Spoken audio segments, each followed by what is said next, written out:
Normally, Android phones have a punch hole or water drop notch design. If you want to hide this notch on your Android phone, you can do that. But if you want to set the notch for specific apps only, you can do that too.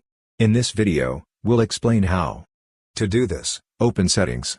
In Settings, you'll see an option called Display. Click on it. When you click and scroll down, you'll find an option for Control Center and Notification Sheet. Tap on that. Once you do, you'll see an option for Notch in individual apps. Click on that. You'll see a list of every app on your smartphone. From here, pick any app.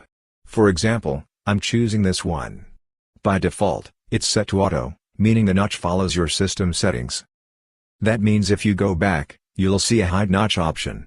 If it's set to don't hide, apps will show the notch like this. If it's set to hide notch, apps will behave like that.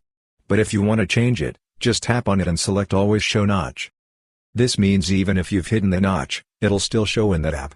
Settings might vary slightly depending on the brand.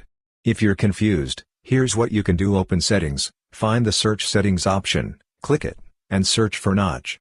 When you search for notch, you'll see the option appear. Just tap on it, and you can adjust everything from there. Anyway, this is how you can easily control how the notch behaves for each app on your Android phone. Hope this video was helpful. If you found it useful, consider subscribing. See you in the next video.